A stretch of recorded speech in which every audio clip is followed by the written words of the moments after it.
रागा कमाच या सा पद्मासनस्था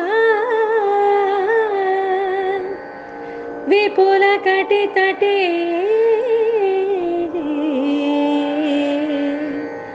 पद्मपत्रायताक्षे गम्भीरावर्तनाभिः स्तनभरणमिता शुभ्रवस्त्रोत्तरीया लक्ष्मी दिव्यैः गजेन्द्रैः मणिगणखचितैः स्नापिता हेमकुम्भैः नित्यं सा पद्महस्ता मम वसतु गृहे सर्वमाङ्गल्य युक्ता। ಶೋಭಾನವೆನ್ನೀರೆ ಸುರರುಳು ಸುಬಗನಿಗೆ, ಶೋಭಾನವೆನ್ನೀರೆ ಸುಗುಣನಿಗೆ, ಶೋಭಾನವೆನ್ನೀರೆ ತ್ರಿವಿಕ್ರಮರಾಯನಿಗೆ, ಶೋಭಾನವೆನ್ನೀರೆ ಸುರಪ್ರಿಯೆ. 54ನೇ ಪದ್ಯದ ಭಾವಾನುವಾದವನ್ನು ಮುಂದುವರಿಸೋಣ. ಯಾವ ಪರಿಶುದ್ಧವಾದ ನೀರು ಭಗವಂತನ ಪಾದೋದಕ ಚತುರ್ಮುಖ ಬ್ರಹ್ಮದೇವರ ಕರಗಳಿಂದ ತೊಳೆಯಲ್ಪಟ್ಟು ನೇರವಾಗಿ ಅದು ಶಿಂಶುಮಾರ ಲೋಕಕ್ಕೆ ಬಂತು, ಧ್ರುವಲೋಕಕ್ಕೆ ಬಂತು. ಧ್ರುವರಾಜರು ಶ್ರದ್ಧೆಯಿಂದ ತಲೆಯ ಮೇಲೆ ಧಾರಣೆ ಮಾಡಿಕೊಂಡು ಋಷಿಗಳ ಲೋಕಕ್ಕೆ ಕಳಿಸಿಕೊಟ್ಟರು. ಋಷಿಗಳೆಲ್ಲರೂ ಕೂಡ ಪ್ರೋಕ್ಷಣೆ ಮಾಡಿಕೊಂಡು ಆನಂದವಾಗಿ ಆ ಭಗವತಿಯನ್ನು ಸಂಪೂರ್ಣವಾಗಿ ಪ್ರಾರ್ಥನೆ ಮಾಡಿ ಆಚಮನ ಸ್ನಾನಾದಿಗಳನ್ನು ಆ ನೀರಿನಲ್ಲಿ ಮಾಡಿ ಮುಂದೆ ಆ ನೀರು ನೇರವಾಗಿ ಮೇರು ಪರ್ವತದ ಸದನಕ್ಕೆ ಬಂತು. ಮೇರು ಪರ್ವತವೆಂದರೇನು? ಮೇರು ಪರ್ವತದಂತೆ ಅಂತ ಹೇಳ್ತೀವಿ ನೋಡಿ, ಒಂದು ಶ್ರೀಚಕ್ರದ ಮೇರು ಅಂತ ಹೇಳ್ತೀವಿ. ಮೇರು ಅಂದ್ರೆ ತುತ್ತ ತುದಿ, ಟಿಪ್. ಸಕಲ 33 ಕೋಟಿ ದೇವತೆಗಳು ವಾಸ ಮಾಡುವಂತಹ ದಿವ್ಯ ವಾಸಸ್ಥಾನ ಮೇರು ಪರ್ವತ. ಆ ಮೇರು ಪರ್ವತ ನಮ್ಮ ಕಣ್ಣಿಗೆ ಗೋಚರವಾಗುವಂತಹ ಪರ್ವತ ಅಲ್ಲ.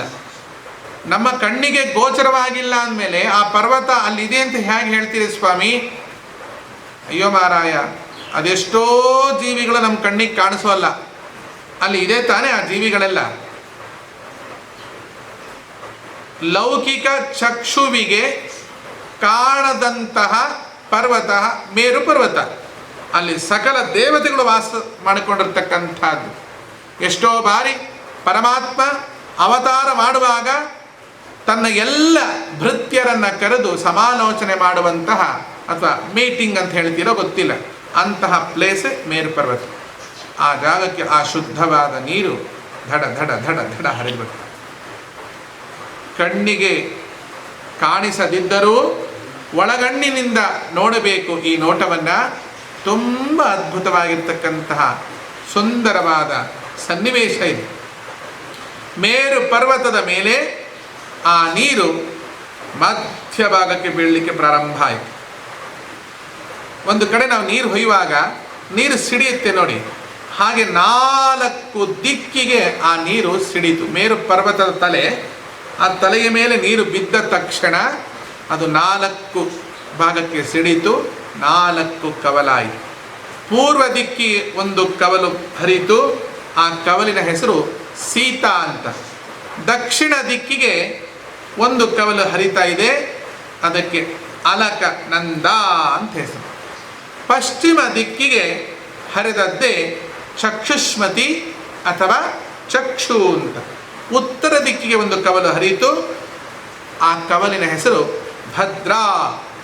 ಮೇರು ಪರ್ವತದ ಮೇಲೆ ಬಿದ್ದು ಮಧ್ಯಭಾಗದಲ್ಲಿ ಬೀಳುವಾಗ ಅದಕ್ಕೆ ಹೆಸರು ಏನಿತ್ತು ಗೊತ್ತಾ? ಶುದ್ಧವಾಗಿರ್ತಕ್ಕಂತಹ ನೀರು ಅಥವಾ ಶುದ್ಧವಾಗಿರ್ತಕ್ಕಂಥ ಜಲ ಅಥವಾ ವಿಷ್ಣು ಪಾದೋದಕ ಅಂತ ಅಷ್ಟೇ ಇದೆ. ಮಧ್ಯಭಾಗಕ್ಕೆ ಬಿದ್ದು 4 ದಿಕ್ಕಲ್ಲಿ ಹರಿಬೇಕಾದಾಗ ಆ ಮೇರು ಪರ್ವತ ಎಲ್ಲಿದೆ ಗೊತ್ತಾ? ಮೇರು ಪರ್ವತ ಇರೋದೇ ಸರ್ವೇಶಾಂ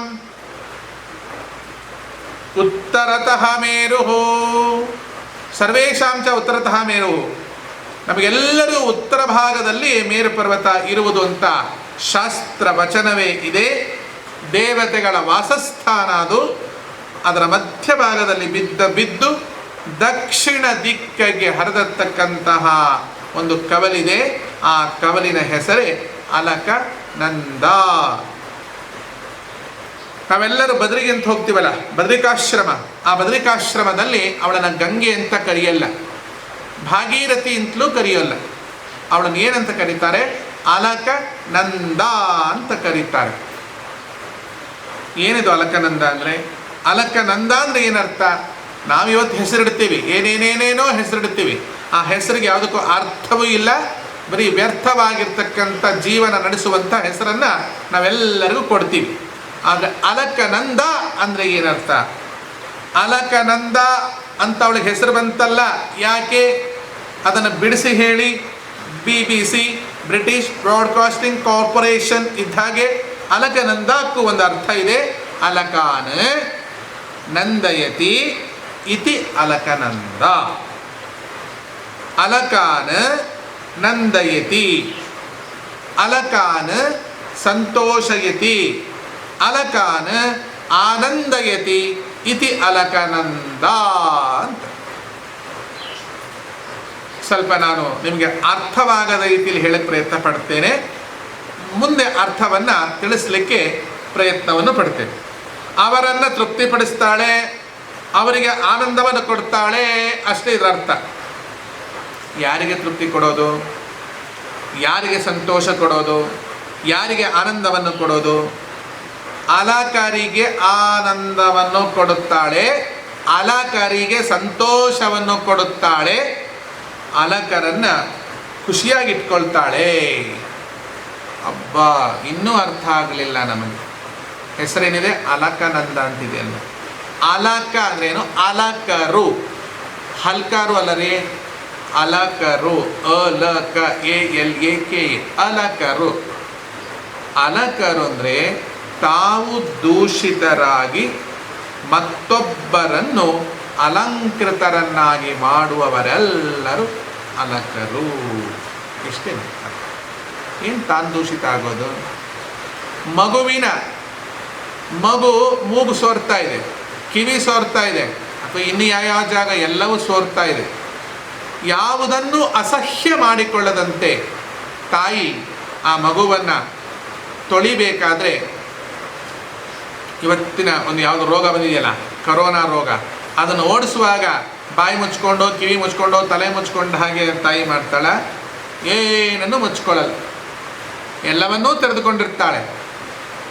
ಅಂತಃಕರುಣೆಯಿಂದ, ಪ್ರೀತಿ ವಿಶ್ವಾಸದಿಂದ ಕರೋನಾ ಓಡಿಸುವಂತೆ ಅಲ್ಲ, ಕರುಣವನ್ನು ಉಳಿಸುವಂತೆ ತಾಯಿ ಮಕ್ಕಳ ದೋಷವನ್ನು ತೆಗಿಲಿಕ್ಕೆ ತಾನು ದೂಷಿತಳಾಗುತ್ತಾಳೆ. ಆದ್ದರಿಂದ ಮೊದಲನೆಯವಳು ಅಲಕ. ಅವಳು ಅಲಕರು ಅಂದರೆ ತಾವು ದೂಷಿತರಾಗಿ ಮತ್ತೊಬ್ಬರ ದೋಷವನ್ನು ತೆಗೆದುಹಾಕಿ ಅವರನ್ನು ಅಲಂಕೃತರನ್ನಾಗಿ ಮಾಡುವವರು. ಇನ್ನೊಬ್ಬರು ಅಲಕರಿದ್ದಾರೆ, ಅವಧೂತರು ಅಂತ. ಅವಧೂತ, ಧೋತ ಅಂದರೆ ಬೆಳ್ಳಗಿರುವುದು. ಅವಧೂತ ತನ್ನನ್ನು ತೊಳೆದುಕೊಂಡವ, ಮತ್ತೊಬ್ಬರನ್ನು ತೊಳೆಯುವವ. ಇವರಿಗೆ ಅವಧೂತರು ಅಂತ ಹೆಸರು. ಅವಧೂತರು ಅಲ್ಲ, ಯಮದೂತರು, ಅವಧೂತರು ಅಂತ. ಅವಧೂತರಲ್ಲ, ಅವಧೂತರು. ಬಹಳ ಜನ ಅವಧೂತರು ಅಂತ ಹೇಳ್ತಾರೆ. ಅವಧೂತರು ಅಷ್ಟು ಸಮಂಜಸವಲ್ಲ, ಅವಧೂತರು ಅಂತ. ಧೋತ ಅಂದರೆ ಬೆಳ್ಳಗಿದ್ದು. ಯಾಕೆ ಧೋತ ಅಂದರೆ ಬೆಳ್ಳಗಿದ್ದು? ಧವಳ ಅಂದರೆ ಬೆಳ್ಳಗೆ, ಧೋತಿ ಅಂದರೆ ಪಂಚೆ, ಬೆಳ್ಳಗಿನ ಪಂಚೆಗೆನೆ ಧೋತಿ ಅನ್ನೋದು. ಅವಧೂತ ಬೆಳ್ಳಗಿದ್ದಾರೆ. ಯಾವ ಫೇಸ್ ಪ್ಯಾಕ್ ಹಾಕೊಂಡಿದ್ದಾರೆ? ಏನು ಫೇಸ್ ಪ್ಯಾಕ್ ಹಾಕೊಂಡಿಲ್ಲ, ಫೇಸ್ ಮಾಸ್ಕು ಹಾಕೊಂಡಿಲ್ಲ. ಅವಧೂತರು ತಾವು ತೊಳೆದುಕೊಳ್ಳುವುದಲ್ಲದೆ ಮತ್ತೊಬ್ಬರನ್ನು ತೊಳೆದಿದ್ದಾರೆ. ಇವರೆಲ್ಲ ಅವಧೂತರೆ. ಒಂದು ಹೇಳ್ತಾರೆ ನೋಡಿ, ಕೃಷ್ಣನಿಗೆ ಇವತ್ತು ಯಾವ ಅಲಂಕಾರ? ಅದೇ ಕೃಷ್ಣನಿಗೆ ಯಾವುದು ಅಲಂಕಾರ? ದೇವಿಗೆ ಯಾವುದು ಅಲಂಕಾರ? ದೇವಿ ಮತ್ತು ಕೃಷ್ಣ ಇಬ್ಬರು ಒಂದೇ ಭಾಗದ ಒಂದು ದೇಹದ ಎರಡು ಭಾಗಗಳಷ್ಟೇ. ಯಾ ದೇವಿ ಸರ್ವಭೂತೇಷು ವಿಷ್ಣುಮಾಯ ಇತಿ ಶಬ್ದಿತ ನಮಸ್ತಸ್ಯೈ ನಮಸ್ತಸ್ಯೈ ನಮಸ್ತಸ್ಯೈ ನಮೋ ನಮಃ. ಇವರೊಬ್ಬರಿಗೆ ಅಲಂಕಾರ ಹೊಂದೋದು, ಮತ್ತಾರಿಗೂ ಹೊಂದಲ್ಲ. ಕೃಷ್ಣನಿಗೆ ಎಲ್ಲ ಅಲಂಕಾರ ಹೊಂದುತ್ತೆ ನೋಡಿ. ಅಲಂ ಕಾರ, ನಾವು ಅಲಂ ಇಟ್ಕೊಂಡಾಗ ಕಾರಕ್ಕೆ ಅರ್ಥ ಸಿಗುತ್ತೆ. ಬರೀ ಖಾರ ಅಂದ್ರೇನು? ಮೆಣಸಿನ ಖಾರ, ಯಾವ್ಯಾವ ಖಾರೋ ಲವ ಬಾಯಿ ಪಡ್ಕೊಳ್ಳೋ ಖಾರ, ಅದು ಅರ್ಥ ಅಲ್ಲ. ಅಲಂ ಅಂದರೆ ಅದಕ್ಕೆ ಕಾರ ಸೇರಿಸಿದಾಗ ಅಲಂಕಾರ ಅಂತ ಕೇಳಿಬಿಟ್ರೆ ಮೆಣಸಿನ ಖಾರ ಅಂತ ಹೇಳಬೇಕಾದೀತು. ಆದರೆ ಅಲಂ ಎಂದು ಸೇರಿದ್ರಿಂದಲೇ ಭೂಷಣ, ಭೂಷಣಕ್ಕೆ ಭೂಷಣ, ಇದು ಭೂಷಣ. ಶೇಷಗಿರಿವಾಸ ವರ ವೆಂಕಟೇಶ, ಭೂಷಣಕ್ಕೆ ಭೂಷಣ, ಇದು ಭೂಷಣ. ಅಲಂ ಅಂದರೆ ಅರ್ಥ ಆಯ್ತಲ್ಲ, ತಾವು ದೂಷಿತರಾಗಿ ಮತ್ತೊಬ್ಬರನ್ನು ಅಲಂಕಾರಗೊಳಿಸುವರು. ಅಲಂ ಅಂದರೆ ಭೂಷಣ ಅಂತ ಅರ್ಥ. ಅಲಂಕಾರ ಅಂದರೆ ಭೂಷಣವಾಗಿದ್ದಾರೆ. ಇಂತಹ ಅಲಕನಂದ ಸ್ವಯಂ ಸ್ವರೂಪತಃ ಅಲಂಕೃತರಾಗಿರಬೇಕು. ಸ್ವರೂಪತಃ ಅಲಂಕಾರ ಅಂದ್ರೇನು? ಮೇಲಿನ ದೇಹಕ್ಕೆ ಏನೆಲ್ಲ ಅಲಂಕಾರ ಮಾಡ್ಕೊಂಡಿರ್ತೇವೆ ಅಲ್ವಾ? ಆದರೆ ಒಳಗಿನ ಸ್ವರೂಪ ಅಂತ ಒಂದು ಆತ್ಮ, ಒಂದು ಬಾಡಿ ಇದೆ, ಅದು ಅಲಂಕೃತವಾಗಿದೆಯಾ ಇಲ್ವಾ ನೋಡಬೇಕು. ಸೂರ್ಯ ತುಂಬಿ ಮೇಲೆ ಹೂವಿನ ಹಾರ, ಗೀರುಗಂಧ ಅಕ್ಷತೆಯ ಧರಿಸಿದಂತೆ ನೀ ಮೆರೆಸಿದಂತೆ ಅನ್ನುವ ಹಾಗೆ ಆಗಬಾರ್ದು. ಏನಂಗಂದ್ರೆ ಸೋರೆ ಅಂದರೆ ಒಂದು ಮಡಿಕೆ, ಅದು ತುಂಬ ಸುರೆ ಹೆಂಡವನ್ನು ತುಂಬಿಸಿ ಮೇಲೆ ಹೂವಿನ ಹಾರ, ತುಳಸಿ ಹಾರ ಅಥವಾ ಅಕ್ಷತೆ, ಅಂಗಾರ, ದ್ವಾದಶ ನಾಮಗಳನ್ನೆಲ್ಲ ಆ ಮಡಿಕೆಗೆ ಕುಂಭಕ್ಕೆ ಹಾಕಿದರೆ ಮೇಲೆ ಚೆನ್ನಾಗಿ ಕಾಣಬಹುದು. ಆದರೆ ಒಳಗಿರೋದೇನೋ ನಿಷಿದ್ಧವಾಗಿರ್ತಕ್ಕಂತಹ ವಸ್ತು, ಹೀಗಾಗ್ಬಿಡುತ್ತೆ. ಆದರೆ ಸ್ವರೂಪತಃ ಅಂದರೆ ಒಳಗಿನ ಆತ್ಮನು ಸುಂದರನಾಗಿರಬೇಕು, ಅಲಂಕೃತನಾಗಿರಬೇಕು. ಅಲಂಕಾರ ಅಂದ ತಕ್ಷಣ ಮ್ಯಾಕ್ ಕಂಪ್ನಿಗೆ ಓಡಿ ಹೋಗ್ಬಿಡಬೇಡಿ, ಮೆಬಲೈನ್ ಕಂಪ್ನಿಗೂ ಹೋಗಬೇಡಿ, ಎಲ್ಲೂ ಹೋಗಬೇಡಿ. ಅವಕ್ಕೆಲ್ಲ ತುಂಬ ಕಾಸ್ಟ್ಲಿ. ಯಾಕೆಂದರೆ ಒಂದು ಐಲೈನರ್ಗೆ ಒಂದು 3,000 4,000 ಆಗುತ್ತೆ. ಅದನ್ನು ತೊಗೊಂಡ್ರೆ ಜೀವನದಲ್ಲಿ ಲೈಫ್ ಲೈನೇ ಮುಗಿದು ಹೋಗ್ಬಿಡುತ್ತೆ. ಇಂಥ ಅಲಂಕಾರಗಳು ಮಾಡಿಕೊಳ್ಳೋದಕ್ಕಿಂತ ಮುಂಚೆ ಸ್ವರೂಪತಃ ಅಲಂಕಾರ ನಿಮಗಿದೆಯಾ ಎಂಬುದನ್ನು ಗಮನಿಸಬೇಕು. ಅಂದರೆ ಸ್ವರೂಪದಲ್ಲಿ ಯೋಗ್ಯನಾಗಿರಬೇಕು, ಚೆನ್ನಾಗಿ ಇರಬೇಕು. ಇದು ಹೊರಗಿನ ಯೋಗ್ಯತೆಯನ್ನು ಹೇಳಿದ್ದಲ್ಲ, ಸ್ವರೂಪ ಯೋಗ್ಯತೆ ಚೆನ್ನಾಗಿ ಇರಬೇಕು. ಕೆಲವೊಮ್ಮೆ ಹೊರಗಿನ ವಾತಾವರಣಕ್ಕೆ ಬಲಿಯಾಗಿ ಕೆಲವರು ಸ್ವರೂಪ ಕೆಟ್ಟಂತೆ ಕಾಣ್ತಾರೆ. ಒಳ್ಳೆಯವರು ಕೂಡ ಒಮ್ಮೊಮ್ಮೆ ಕೆಡುವುದು ಉಂಟು. ಸ್ವರೂಪತಃ ಅವರು ಕೆಟ್ಟವರಲ್ಲ. ಉದಾಹರಣೆಗೆ ಕರ್ಣ ಒಳಗೆ ಸ್ವರೂಪತಃ ಯೋಗ್ಯ ಜೀವ, ಸ್ವರೂಪದಲ್ಲಿ ಅಲಂಕೃತನಾಗಿದ್ದಾನೆ. ಇನ್ನೊಬ್ಬರನ್ನು ಅಲಂಕಾರ ಮಾಡುವಂಥ ಅಲಂಕೃತಿ ಉಂಟಾಗಿದೆ ಅವನಿಗೆ. ಆದರೆ ಮೇಲೆ ಸಹವಾಸ ದೋಷೇನ ವ್ಯತ್ಯಾಸ ಭಾಷಾ, ದುರ್ಯೋಧನನ ಸಹವಾಸದಿಂದ ಸ್ವರೂಪ ಕೆಟ್ಟಂತೆ ಕಾಣುತ್ತದೆ. ಅಬ್ಬಾ, ಏನು ತಾಕತ್ತು! ಈ ತಾಕತ್ತು ಯಾರಿಗುಂಟು?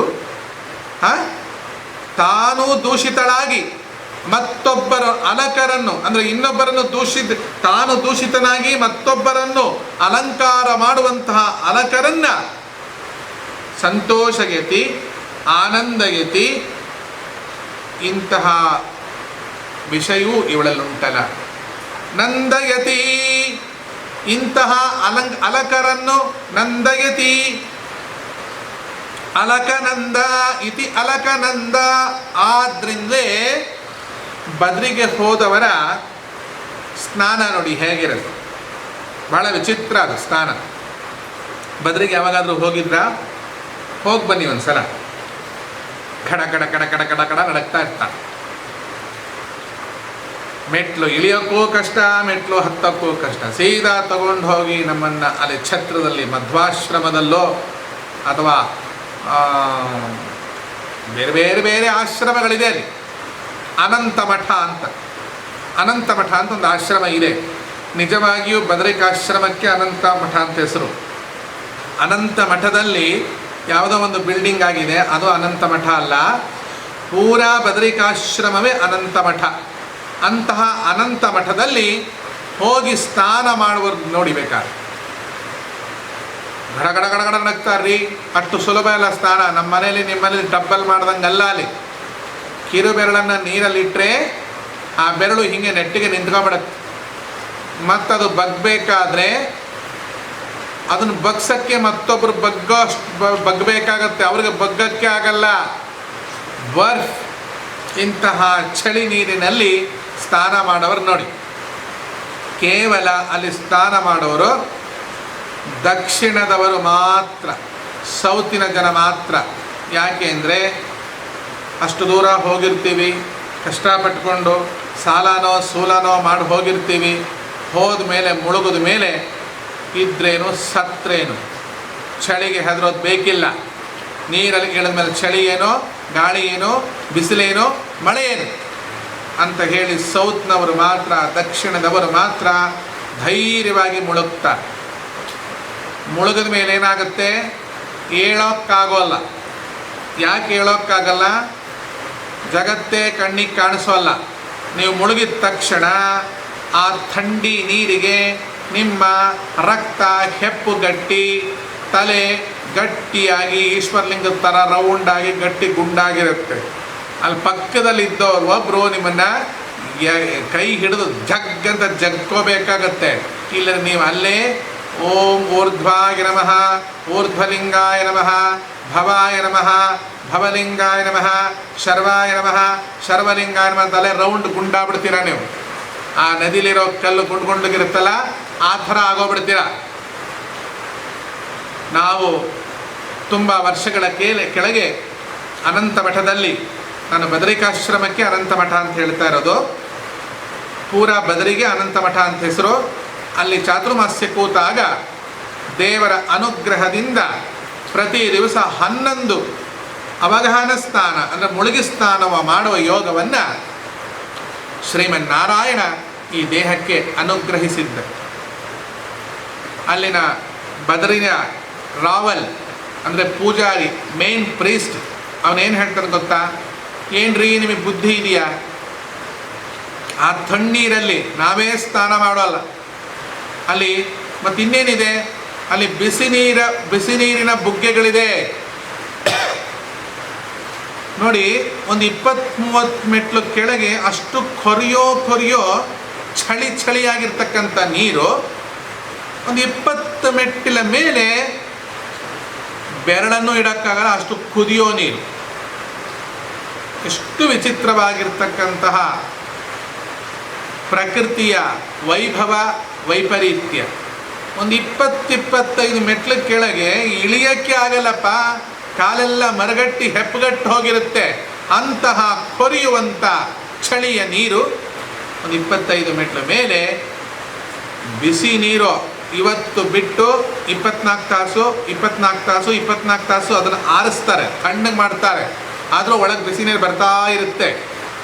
ನೇರವಾಗಿ ಬಿಸಿನೀರಲ್ಲಿ ಸ್ನಾನ ಮಾಡಿಬಿಟ್ರಿ ಅಂತ ಇಟ್ಕೊಳ್ಳಿ. ಇಲ್ಲಿ ಅಲಕನಂದದಲ್ಲಿ ಸ್ನಾನ ಮಾಡಿ ನಿಮ್ಮನ್ನು ಯಾರಾದರೂ ಮೇಲಕ್ಕೆ ಎಳ್ಕೊಳ್ಳೋದಿದ್ರೆ ನೀವು ರುಬ್ಬೋ ಗುಂಡು ಥರ ಶಿವಲಿಂಗ ಆಗ್ಬಿಡ್ತೀರ. ಡೈರೆಕ್ಟಾಗಿ ಮೇಲೆ ಬರೋ ಬಿಸಿನೀರಲ್ಲಿ ಸ್ನಾನ ಮಾಡಿದ್ರೆ ಅನ್ನದ ಉಂಡೆ ಆಗ್ಬಿಡ್ತೀರ.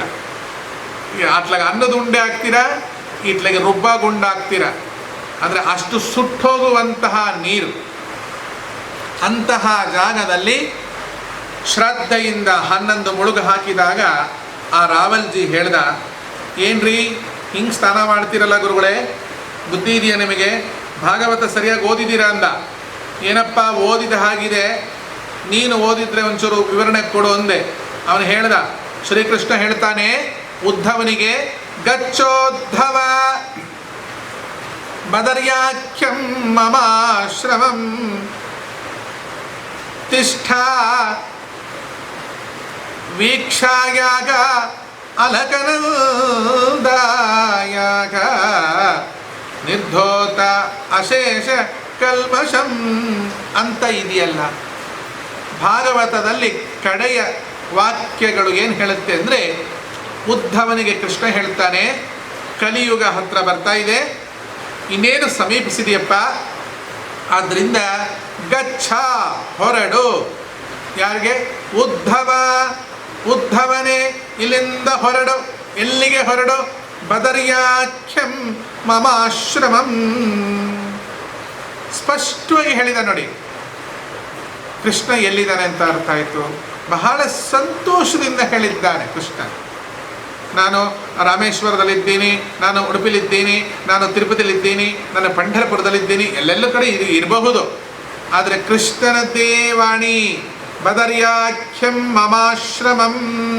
ಬದರಿಯು ನನ್ನ ಆಶ್ರಮವಾಗಿದೆ, ಶ್ರಮವಿಲ್ಲದ ಆಶ್ರಮವಾಗಿದೆ. ಮಮಾಶ್ರಮಂ ತಿಷ್ಠ. ಅಲ್ಲಿ ನಿಂತ್ಕೋ, ಹೋಗಿ. ನಿಂತ್ಕೋ ಅಂದ್ರೇನು? 24 ತಾಸು ನಿಂತ್ಕೊ ಅಂತ ಅರ್ಥ ಅಲ್ಲ. ಅಲ್ಲಿ ನಿಂತ್ಕೊ ಅಂದರೆ ಅಲ್ಲಿ ನೆಲೆ ಮಾಡ್ಕೊ ಅಂತ ಅರ್ಥ. ನಿಂತ್ಕೊ ಅಂತ ತಕ್ಷಣ ಹೋಗಿ ನಿಂತ್ಕೊಂಡ್ಬಿಡ್ದಲ್ಲ. ನೀನು ನಿಂತ್ಕೊ ಅಂತ ಹೇಳಿದ್ಯಲ್ಲ, ನೀನು ಬಂದು ಕುತ್ಕೋ ಅನ್ನೋ ತನಕ ನಾನು ಕುತ್ಕೊಳ್ಳಲ್ಲ ಅಂತ ಹೇಳಿದಾಗಲ್ಲ. ತಿಷ್ಠ ಅಂದರೆ ಅಲ್ಲಿ ಹೋಗಿರೋ. ವೀಕ್ಷಾಯಾಗ ಅಲಕನಂದಾಯ. ವೀಕ್ಷಣೆ ಮಾಡು ಅಲಕನಂದೆಯನ್ನು. ಅಲಕನಂದ ನದಿಯನ್ನು ವೀಕ್ಷಣೆ ಮಾಡು, ನೋಡ್ತಾ ಇರು. ನಿರ್ಧೋತ. ಧೋತ ಅಂತ ಹೇಳಿದ್ದಲ್ಲ, ನಿರ್ಧೋತ, ಚೆನ್ನಾಗಿ ತೊಳೆದು ಬಿಡುತ್ತದೆ. ನಿರ್ಧೋತ ಅಶೇಷ ಕಲ್ಮಷಂ. ಅಶೇಷ ಅಂದ್ರೇನು? ಜನ್ಮ ಜನ್ಮಾಂತರದ ಕಲ್ಮಶವನ್ನು ತೊಳೆದು ಹಾಕಿ ಬಿಡುತ್ತಾಳೆ. ಎಷ್ಟು ಚೆನ್ನಾಗಿ ಹೇಳಿದ್ದಾನೆ ಕೃಷ್ಣ. ಬದರ್ಯಾಖ್ಯಂ ಮಮಾಶ್ರಮಂ. ಇದನ್ನು ನನಗೆ ರಾವಲ್ಜಿ ಹೇಳಿದ್ರು ಅಲ್ರಿ. ಭಾಗವತದಲ್ಲಿ ಶ್ರೀಕೃಷ್ಣ ಹೇಳಿದ್ದಾನೆ, ತಿಷ್ಠ ನಿಂತ್ಕೋ, ವೀಕ್ಷಾಯ ನೋಡು, ಅಲಕನಂದಾಯ ಅಂತ ಇರೋದ್ರಿಂದ ನಾವು ಬದರಿಗೆ ಹೋದಾಗ ಏನು ಮಾಡಬೇಕು? ನದಿ ಮುಂದೆ ನಿಂತ್ಕೋಬೇಕು. ನಿಂತ್ಕೊಂಡು ಒಂದು ನಿಮಿಷನೋ 2 ನಿಮಿಷನೋ 3 ನಿಮಿಷನೋ ಆ ಅಲಕನಂದ ನೋಡೋದು. ನೋಡಿದ ಮೇಲೆ ನಮ್ಮ ಅಶೇಷ ಕಲ್ಮಶ ಎಲ್ಲ ಹೋಗ್ಬಿಡತ್ತಲ್ವಾ, ಮತ್ತು ಸ್ನಾನ ಯಾಕೆ ಮಾಡಬೇಕು ಅಂತ ಹೇಳ್ದ ಆ ಪೂಜಾರಿ. ನಾನು ಹೇಳಿದೆ, ನಿಂತ್ಕೋ ಅನ್ನೋ ಶಬ್ದಕ್ಕೆ ಅರ್ಥ 24 ತಾಸು ನಿಂತ್ಕೊಳ್ಳೋದಲ್ಲ, ನೋಡು ಅನ್ನೋ ಶಬ್ದಕ್ಕೆ ಬರೀ ನೋಡೋದಲ್ಲ. ಒಂದು ಹೂವನ್ನು ನೋಡ್ತೇವೆ, ಆ ಹೂವನ್ನು ಆ ಗಿಡದಲ್ಲೇ ಬಿಡ್ತೇವ. ಒಂದು ಹಣ್ಣನ್ನು ನೋಡ್ತೇವೆ, ಆ ಹಣ್ಣನ್ನು ಗಿಡದಲ್ಲೇ ಬಿಡ್ತೇವೆ, ಮರದಲ್ಲೇ ಬಿಡ್ತೇವ. ತಟ್ಟೆಯಲ್ಲಿ ಅನ್ನವನ್ನು ನೋಡ್ತೇವೆ, ಆ ಅನ್ನವನ್ನು ತಟ್ಟೆಯಲ್ಲೇ ಬಿಟ್ಟು ಬಿಡ್ತೇವ. ಹೂವನ್ನು ನೋಡಿದ್ದೇವೆ, ಸಾಕು. ಹಣ್ಣನ್ನು ನೋಡಿದ್ದೇವೆ, ಆಯ್ತು. ಅನ್ನವನ್ನು ನೋಡಿದ್ದೇವೆ, ಹೊಟ್ಟೆ ತುಂಬಿತು. ಮದುವೆ ಮಾಡ್ಕೊಂಡ್ಮೇಲೆ ನನ್ನ ಹೆಂಡತಿನ ಕಣ್ತುಂಬ ನೋಡಿದ್ದೇನೆ, ಮುಟ್ಟೋದಿಲ್ಲ ಅಂದ್ರೆ ಆಗತ್ತಾ? ಇದಕ್ಕೆಲ್ಲ ಮಾತ್ರ ಬೇರೆ ಅರ್ಥ ಕಲ್ಪನೆ ಮಾಡ್ತೀರಿ. ಚಳಿ ಚಳಿ ನಡುಗುವ ನೀರಲ್ಲಿ ಮೀಯಬೇಕಾಗುತ್ತಲ್ಲ, ನನ್ನ ಕರ್ಮಗಳು ತೊಲಗಿ ಹೋಗುತ್ತಲ್ಲ ಅನ್ನುವ ಅರ್ಥಕ್ಕೆ ಶ್ರೀಕೃಷ್ಣ ಹೇಳಿದ ಈ ಅರ್ಥವನ್ನು ಅನರ್ಥ ಮಾಡಿಕೊಳ್ತೀವಿ. ತಿಷ್ಠ ಅಂದರೆ ಅಲ್ಲಿ ನಿಂತ್ಕೊಳ್ಳಿ, ವೀಕ್ಷಾಯಾಹ ಅಲಕನಂದಾಯಾಹ ಅಂದರೆ ವೀಕ್ಷಣೆ ಮಾಡು ಅಲಕನಂದೆಯನ್ನು. ಅಂದರೆ ಅಲಕನಂದ ಎನ್ನುವ ಶಬ್ದವನ್ನು ನೀನು ವೀಕ್ಷಣೆ ಮಾಡು. ಬರೀ ಜಡವಾದ ನದಿಯಲ್ಲಿ ಮುಳುಗಬೇಡ. ಅಲಕನಂದ ಹೇಗೆ ಬಂದಳೋ, ಅಲಕನಂದೆಯ ಹಿಂದೆ ಇನ್ನೂ 4 ಕವಲುಗಳಿದೆ. ಸೀತಾ, ಭದ್ರ, ಚಕ್ಷು, ಚಕ್ಷುಷ್ಮತಿ. ಇವುಗಳ ವಿವರಣೆಯನ್ನು ತಿಳ್ಕೊ. ಅಂದರೆ ಪೂರಾ ಎಲ್ಲಿ ತನಕ ಹೋಗಬೇಕು? ಚತುರ್ಮುಖ ಬ್ರಹ್ಮದೇವರು ತಮ್ಮ ಕಮಂಡಲುವಿನಲ್ಲಿ ವಿಷ್ಣುವಿನ ಹೆಬ್ಬೆಟ್ಟನ್ನು ತೊಳೆದ ಕಥೆಯನ್ನು, ಅಲಕನಂದೆಯನ್ನು, ಅಲಕನಂದಾ ನದಿಯನ್ನು ನೋಡುವ ಮೂಲಕ, ವೀಕ್ಷಣೆ ಮಾಡುವ ಮೂಲಕ ಮಾಹಾತ್ಮ್ಯ ಜ್ಞಾನ ಪೂರ್ವಸ್ತು ಮಾಹಾತ್ಮ್ಯವನ್ನು ಅರ್ಥ ಮಾಡಿಕೊಂಡು ಸುದೃಢ ಸರ್ವತೋಧಿಕ ಭಗವಂತನ ಸ್ನೇಹವನ್ನು ಮಾಡು. ಅಂದರೆ ನದಿಯನ್ನು ಸ್ನಾನ ಮಾಡುವಾಗ ನದಿಯ ಇತಿಹಾಸ ತಿಳ್ಕೋಬೇಕು. ನದಿಯ ಇತಿಹಾಸ ತಿಳ್ಕೊಂಡ ಮೇಲೆ ನದಿಯ ಪುಣ್ಯ ಫಲವನ್ನು ನಾವು ಅನುಭವಿಸಲಿಕ್ಕೆ ಬರ್ತದೆ ಎನ್ನುವುದು ಇದರ ತಾತ್ಪರ್ಯವೇ ವಿನಃ ನಾವು ನದಿ ಹತ್ರ ಹೋಗಿ ಸುಮ್ಮನೆ ನಿಂತ್ಕೊಬಿಟ್ಟು ದುರು ನಮ್ಮ ಮುಖ ನಿಮ್ಮ ಮುಖ ನೋಡ್ತೀವಲ್ಲ 7 ಜನ್ಮಕ್ಕೆ ಆಗದೇ ಇರೋರು ಹಾಗೆ ನೋಡೋದು ಅಲ್ಲಪ್ಪ. ಅದರ ಅರ್ಥ ಅದಲ್ಲ. ಈಗ ಅಲ್ಲಿ ಹೋದವ್ರ ಸ್ನಾನ ಹಣೆ ಬರ. ತುಂಬ ಜನ ಸ್ನಾನ ಮಾಡೋಕ್ಕೆ ಹೋಗಲ್ಲ. ಕೆಲವ್ರು ಜನ ರೂಮಲ್ಲಿ ಕರ್ಕೊಂಡು ಹೋಗಿ ಬಿಟ್ಬಿಟ್ರೆ ಸಾಕು, ಹೊರಗೆ ಬರಲ್ಲ. ಬರ್ರಿ ದೇವ್ರ ದರ್ಶನಕ್ಕೆ, ಅಯ್ಯೋ ಸಾಕಾಗಿದೆ, ಏನೋ ಯಾಕೆ ಬಂದು, ಏನಾಗ್ತಾಯಿದೆ, ದಮ್ಮು, ಏನು ದಮ್ಮಾಗುತ್ತೆ, ಮೇಲೆ ಬರ್ತಾಯಿದೆ, ಏನು ಬರ್ತಾಯಿದೆ, ಪ್ರಾಣ ಮೇಲೆ ಬರ್ತಾ ಇದೆ ಅಂತ ನೀವೇ ಕೆಳಗೆ ಕೂತಿದ್ದೀರಲ್ರಿ. ಮತ್ತು ಯಾಕ್ರಿ ಇಷ್ಟೊಂದು ದುಡ್ಡು ಕೊಟ್ಟು ಬಂದ್ರಿ? ಏನೋ ಗೊತ್ತಾಗಲಿಲ್ಲ, ಬಂದ್ಬಿಟ್ಟೆ. ಮನೇಲಿ ಸೊಸೆ ಕಾಡ್ತಾ ಇದ್ಲು, ಅದಕ್ಕೋಸ್ಕರ ತಪ್ಪಿಸ್ಕೋಬೇಕು ಅಂತ ಬಂದ್ಬಿಟ್ಟೆ. ಹೌದಾ? ತಪ್ಪಿಸ್ಕೋಬೇಕು ಅಂತ ಬದ್ರಿಗೆ ಬಂದ್ರಾ ರೀ? ಶಾಸ್ತ್ರಿಗಳೇ ಸ್ನಾನಕ್ಕೆ ಬನ್ನಿ. ಇವತ್ತು ಸ್ನಾನ ಮಾಡ್ಬೇಕಾ? ಇನ್ನು ಎಷ್ಟು ದಿವಸ ಇರ್ತೀವಿ ಬದ್ರಿ ಒಳಗೆ? ಇನ್ನು 2 ದಿನ ಇರ್ತೀವಿ, ನಾಳೆ ನೋಡೋಣವಾ? ಇವತ್ತೇ ಮಾಡ್ಲಿಕ್ಕಾಗ್ದಿದ್ದವ್ರು ನಾಳೆ ಮಾಡ್ತೀರ ಅನ್ನೋದು ಏನು ರೀ ಗ್ಯಾರಂಟಿ? ಯಾಕ್ರಿ ಇಷ್ಟು ದೂರ ಬಂದಿದ್ದೀರಾ ಶಾಸ್ತ್ರಿಗಳೇ? ಏನಿಲ್ಲಪ್ಪ, ಮನೆಯಲ್ಲಿ ನನ್ನ ಹೆಂಡತಿ ಕಾಟ, ಅದಕ್ಕೆ ಬಂದುಬಿಟ್ಟೆ ಕಣೀಯ. ಸ್ನಾನ ಮಾಡೋ ಅಂದರೆ ನನ್ನ ಹೆಂಡತಿ ಕಟ್ರೆ ಚೆನ್ನಾಗಿದೆ ಅಂತ ಅನಿಸುತ್ತೆ. ಸ್ವಲ್ಪ ಅವಳು ಮಾತಾಡುವಾಗ ಬಿಸಿಯಾಗಾದ್ರೂ ಇರುತ್ತೆ. ಈ ಥಂಡಿನಲ್ಲಿ ಯಾರಯ್ಯ ತಲೆ ಬುಲ್ಡೆಲ್ಲ ಈಶ್ವರಲಿಂಗ ಆಗೋಗುತ್ತೆ ಅಂತ ಹೇಳ್ತಾರಲ್ಲೋ, ಹೇಗೋ ಸ್ನಾನ ಮಾಡೋದು. ಆದರೆ ದಕ್ಷಿಣ ಭಾರತದವರು ಸ್ನಾನದಲ್ಲಿ ಅಪ್ರತಿಮರು. ನಮ್ಮ ದೊಡ್ಡ ಸ್ವಾಮಿಗಳಿದ್ದರು, ವಿದ್ಯಾಮಾನ್ಯ ತೀರ್ಥರು.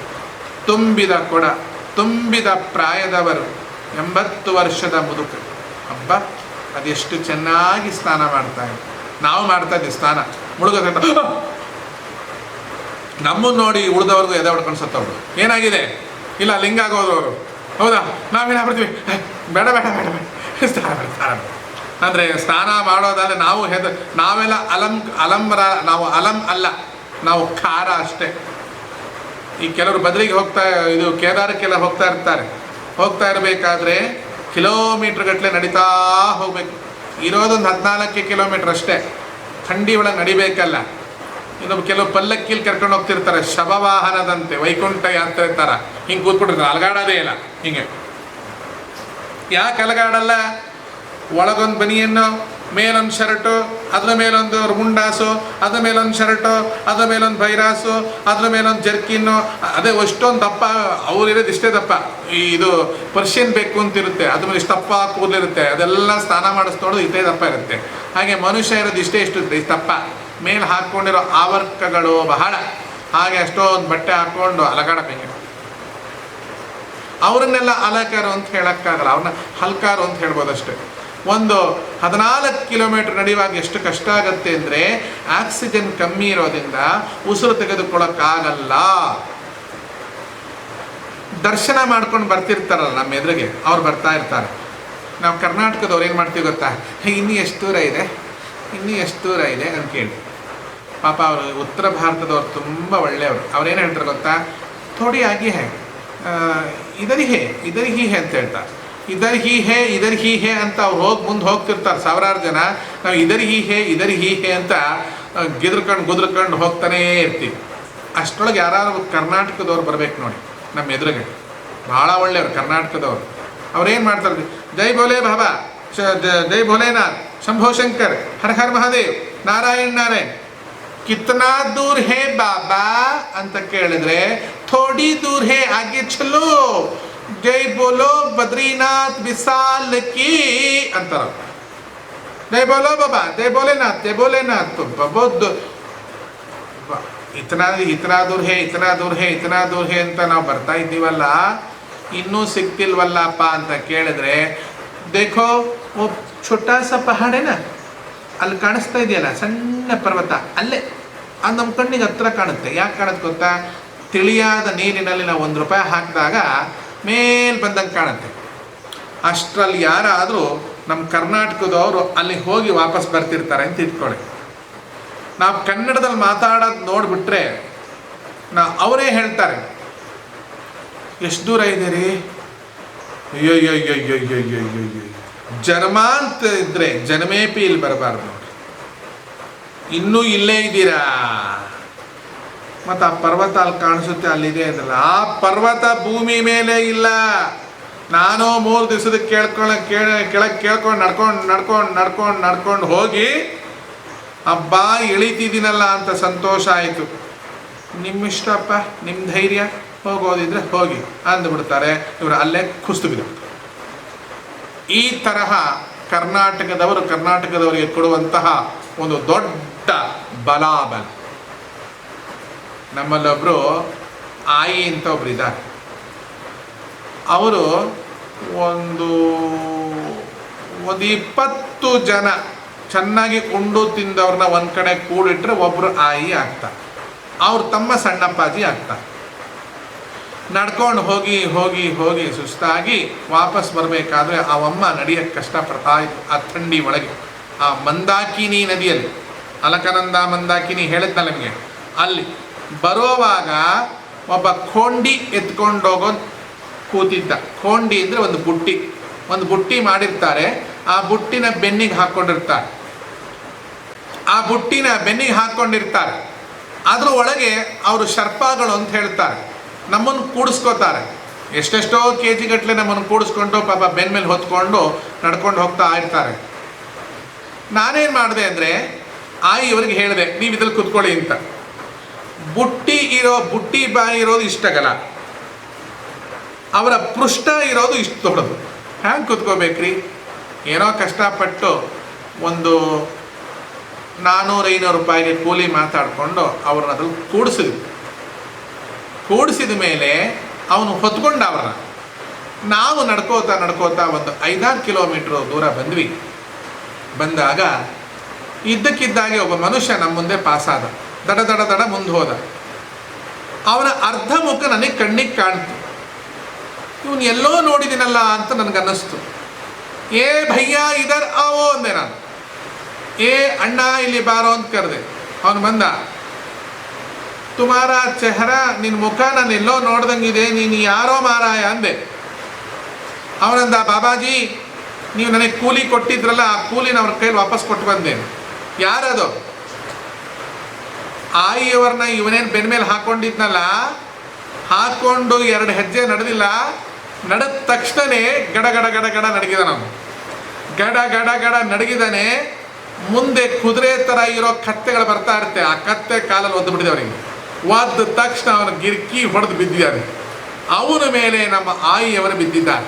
ಬಿದ್ದ ಮೇಲೆ ಅವನ ಸೊಂಟ ಸ್ವಲ್ಪ ಹೊತ್ತು ಹಂಗು ಹಿಂಗು ಸ್ಕ್ರ್ಯಾಚ್ ಆಗಿ ಯಾರೋ ಸ್ವಲ್ಪ ಸರಿ ಮಾಡಿ ಅವನು ತೆಗೆದುಕೊಂಡ 500 ರೂಪಾಯಿ ಕೂಲಿಗೆ ಮತ್ತು ಡಬಲ್ 200 ರೂಪಾಯಿನ ಆಯಿಯವ್ರ ಕೈಲಿಟ್ಟು ನಮಸ್ಕಾರ ಮಾಡಿ ಓಡಿ ಬಂದುಬಿಟ್ಟಿದ್ದಾನೆ.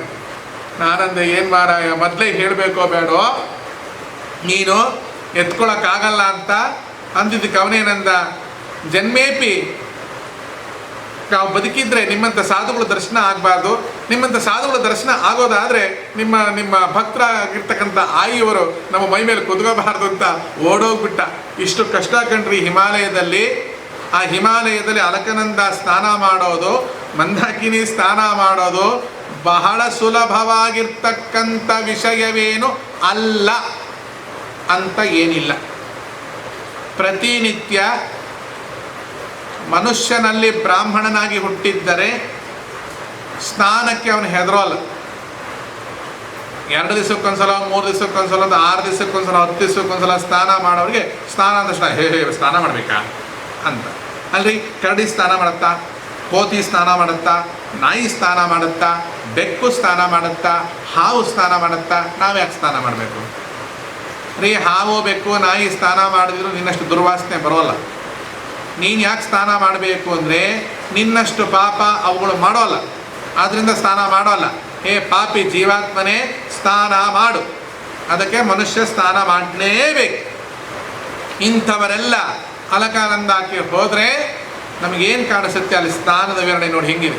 ನಾವಾದರೂ ಸ್ನಾನ ಮಾಡ್ತೀವಿ, ಆದರೆ ಉತ್ತರ ಭಾರತದಲ್ಲಿದ್ದಾರಲ್ಲ, ಅಲ್ಲಿ ಬದ್ರಿಕಾಶ್ರಮದಲ್ಲೇ ಇರೋರು, ಅವ್ರು ಯಾರು ಸ್ನಾನನೇ ಮಾಡಲ್ಲ. ಇನ್ನೂ ಎಲ್ಲಿ ತನಕ ಹೇಳಬೇಕು, ಬೇರೆ ಏನನ್ನು ತೊಳ್ಕೊಳ್ಳೋದು ಇಲ್ಲ. ಯಾಕಂದರೆ ತೊಳ್ಕೊಬೇಕಾದ್ರೆ ತಣ್ಣೀರು ಹಾಕೊಂಡು ತೊಳ್ಕೊಬೇಕು. ಎಲ್ಲೆಲ್ಲಿ ನೀರು ಹಾಕ್ಬಿಡುತ್ತೋ ಅಲ್ಲೆಲ್ಲ ಪ್ಯಾಕ್ ಆಗೋಗ್ಬಿಡುತ್ತೆ. ಅದರಿಂದ ಯಾವುದಕ್ಕೂ ನೀರು ಮುಟ್ಟೋ ವಿಷಯನೇ ಇಲ್ಲ. ಜರಾಸಂಧ ಹೇಳಿದ್ದಂತೆ ಏನಂದರೆ, ಗಂಗಾ ನದಿಯನ್ನು ನಾನು ಸ್ಪರ್ಶ ಮಾಡೋದಿಲ್ಲ ಅಂತ ಹೇಳಿದ್ದಂತೆ. ಯಾಕೆ ಹೇಳಿದ್ದ ಗೊತ್ತಾ ಅವನು? ಯಾಕೆ ಸ್ಪರ್ಶ ಮಾಡೋಲ್ಲ ನಾನು ಗಂಗಾ ನದಿನ ಅಂದರೆ, ಗಂಗಾ ನದಿ ವಿಷ್ಣುವಿನ ಪಾದ ತೊಳೆದಿರುವುದರಿಂದ ವಿಷ್ಣುವಿನ ಪಾದದ ಚಿಹ್ನೆಗಳು, ವಿಷ್ಣುವಿನ ಪಾದದ ಅಂಕಣಗಳು, ವಿಷ್ಣುವಿನ ಪಾದದ ಧೂಳುಗಳು ಆ ನದಿಯಲ್ಲಿ ಇರುವುದರಿಂದ ನಾನು ಆ ನದಿಯನ್ನು ಮುಟ್ಟುವುದಿಲ್ಲ ಥೂ ಅಂದಿದ್ದ. ಅಂಥ ಮಹಾಪಾಪಿ ಜರಾಸಂಧ. ನಾವು ಅಂಥ ಕೂಡ್ಲೇವರೇ. ಆ ಉತ್ತರ ಭಾರತದವ್ರು ಏನು ಮಾಡ್ತಾರೆ ಗೊತ್ತಾ? ಅಲಕನಂದ ಸ್ನಾನ ಮಾಡಲ್ಲ. ಅವರು ನಿಂತು ನೋಡ್ತಾ ಇರ್ತಾರೆ. ಎಲ್ಲಿ ಸ್ನಾನ ಮಾಡಿ ಬಂದಿರ್ತಾರೆ ಗೊತ್ತಾಗಲ್ಲ. ಅದೇ ಬಿಸಿನೀರು ಉಗ್ಗಿಯಲ್ಲಿ ಸ್ನಾನ ಮಾಡ್ಕೊಂಡು ಬಂದಿರ್ತಾರೆ. ಬಂದ ಮೇಲೆ ಅರ್ಘ್ಯ ಕೊಡೋದು ಮಾತ್ರ ಬಿಸಿನೀರಿನ ಉಗ್ಗಿಯಿಂದ ಕೊಡಲ್ಲ. ಅವರು ಅಲಕನಂದ ನೀರಿನಿಂದಲೇ ಕೊಡ್ತಾರೆ. ಯಾಕೆ ಕೊಡ್ತಾರೆ? ತಾಮ್ರದ ಗಿಂಡಿಯನ್ನು ನೀರಿನಲ್ಲಿ ಅದ್ದುತ್ತಾರೆ. ಆ ಗಿಂಡಿಗೊಂದು ಹಿಡಿಕೆ ಇರುತ್ತೆ ನೋಡಿ. ಆ ಹಿಡಿಕೆನ ಹಿಡ್ಕೊಂಡಿರ್ತಾರೆ ಅಷ್ಟೇ. ಒಂದು ಚೂರು ಬೆರಳು ನೀರನ್ನು ಮುಟ್ಟೋದೇ ಇಲ್ಲ. ಹಿಂಗೆ ತಗೊಂಡು ಆಮೇಲೆ ಸೂರ್ಯನಿಗೆ ಅರ್ಘ್ಯ ಕೊಡ್ತಾರೆ. ಅಂದರೆ ಚೊಂಬನ್ನು ಮುಟ್ಟಲ್ಲ, ಚೊಂಬಿನ ತುದಿಯ ಗಿಂಡಿಯ ತುದಿಯ ಒಂದು ಆ ಹಿಡಿಕೆ ಇರುತ್ತಲ್ಲ, ಆ ಹಿಡಿಕೆ ಹಿಡ್ಕೊಂಡು ಅಲ್ಲಿ ಅವರು ಅರ್ಘ್ಯವನ್ನು ಕೊಡ್ತಾರೆ. ಕೆಲವರು ಮುಳುಗ್ತಾರೆ, ಕೆಲವರು ಮುಳುಗುವವರನ್ನು ನೋಡ್ತಾ ಇರ್ತಾರೆ, ಕೆಲವರು ಮುಳುಗಿಸ್ಲಿಕ್ಕೆ ಅಂತ ಕಾಯ್ತಾ ಇರ್ತಾರೆ. ಅಲ್ಲಿದ್ದವರೆಲ್ಲ ಅಲಕನಂದ ಅನ್ನ ಸ್ಪರ್ಶ ಮಾಡೋದೇ ಇಲ್ಲ. ಇಂತಹ ಗಿಂಡಿ ಕತೆ ಗೊತ್ತಾಯ್ತಲ್ಲ ನಿಮಗೆ? ನಮ್ಮಲ್ಲಿ ಗಿಂಡಿ ಮಾಣಿ ಅಂತಿರ್ತಾರೆ. ಗಿಂಡಿ ಅಂದ್ರೇನು? ಸ್ವಾಮಿಗಳು ಉಪಯೋಗ ಮಾಡುವಂತಹ, ತರ್ಪಣಕ್ಕೆ ಉಪಯೋಗ ಮಾಡುವಂತಹ ಗಿಂಡಿ. ಕೈಲಿಟ್ಟು ಕುಟ್ಟದೊಂದು ಗಿಂಡಿ ಅಂತಿರುತ್ತೆ. ಮಾಣಿ ಅಂದರೆ ಮಗು ಅಂತ ಅಷ್ಟೇ ಅರ್ಥ. ಗಿಂಡಿಯನ್ನು ಹಿಡಿದ ಮಗು. ಆ ಗಿಂಡಿ ಮಾಡಿ ಮೊದಲು ಸ್ನಾನಕ್ಕೆ ಹೋಗ್ಬೇಕು. ಯಾಕೆ ಅಂದರೆ ಮೊದಲು ಅವನು ಸ್ನಾನ ಮಾಡಿ ಮಡಿಲಿ ಬಟ್ಟೆ ಹಿಂಡಾಕಿ ಆಮೇಲೆ ಸ್ವಾಮಿಗಳನ್ನ ಸ್ನಾನಕ್ಕೆ ಕರ್ಕೊಂಡು ಹೋಗಬೇಕು. ಆ ಸ್ವಾಮಿಗಳು ಎಲ್ಲಿ ಇಳಿಬೇಕು ಎಲ್ಲಿ ಇಳಿಬಾರ್ದು ಅವನಿಗೆ ಗೊತ್ತಿರಬೇಕು. ಸ್ವಾಮಿಗಳ ಮೇಲೆ ಅವನಿಗೆ ಕೋಪ ಬಂದಿತ್ತು ಅಂದರೆ ಅವನೇನು ಮಾಡ್ತಾನೆ ಗೊತ್ತೇನ್ರಿ? ಎಲ್ಲಿ ಆಳವಾಗಿರುತ್ತೋ ಅಲ್ಲಿ ಕರ್ಕೊಂಡೋಗಿ ಸ್ವಾಮಿಗಳನ್ನ ಮುಳುಗಿಸಿ ಅವನ್ನ ಲಿಂಗ ಮಾಡಿ ಬಂದ್ಬಿಡ್ತಾನೆ. ಯಾಕೆಂದರೆ ಮೊದಲೇ ಹೇಳಿದ್ನಲ್ಲ, ಅಲಕನಂದ ಸ್ನಾನ ಮಾಡಿದ್ರೆ ಲಿಂಗ ಆಗಿ ಹೋಗ್ಬಿಡ್ತಾರೆ ಅಂತ. ಮೊದಲು ಗಿಂಡಿ ಮಾಡಿ ಆದವ ಗಿಂಡಿ ತಗೊಂಡು ಸ್ನಾನಕ್ಕೆ ಹೋಗಬೇಕು. ಬಹಳ ಒಳ್ಳೆ ಕಡೆ ಸ್ನಾನ ಮಾಡಿ ಸೇಫ್ಟಿಯಾಗಿರಬೇಕು. ಕಮಂಡಲು ಅಂತ ಹೆಸರು ಇನ್ನೊಂದು, ಅದಕ್ಕೆ ಕಮಂಡಲು. ಅವನು ಸ್ನಾನ ಮಾಡಿಕೊಂಡು ಬಟ್ಟೆ ಎಲ್ಲ ನುರಿಯಾಗಿ ಹಿಂಡ್ಕೊಂಡು ಬರಬೇಕು. ಬಂದಮೇಲೆ ಸ್ವಾಮಿಗಳ ಕೈ ಹಿಡ್ಕೊಂಡು ಕರ್ಕೊಂಡು ಹೋಗ್ಬೇಕು. ಈ ತಿಂಗಳು ಸಂಬಳ ಕೊಟ್ಟಿಲ್ಲ ಸ್ವಾಮಿಗಳು, ನನ್ನ ಮೇಲೆ ರೇಗ್ಕೊಂಡಿದ್ದಾರೆ, 100 ಜನ ಮುಂದೆ ಬೈದಿದ್ದಾರೆ.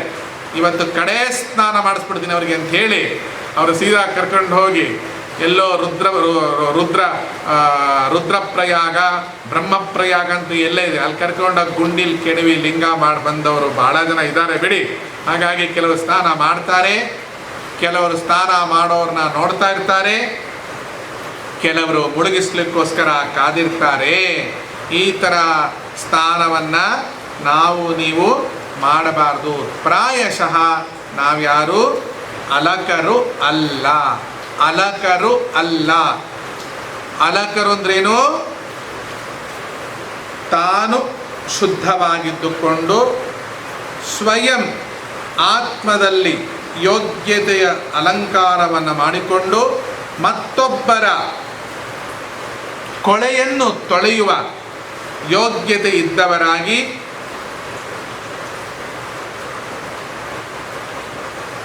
ಪರರ ಪಾಪದ ಪೀಡೆಯನ್ನು ನಮ್ಮ ತಲೆ ಮೇಲೆ ಹಾಕ್ಕೊಂಡಿದ್ರೂ ನಾವು ಅಲಕರಾಗಿ ಉಳಿಯುತ್ತೇವೆ. ಆದ್ದರಿಂದ ಅಲಕ ಅಂದ್ರೇನು? ಅಲಕಾನ ನಂದಯತಿ ಅಲಕ ನಂದ.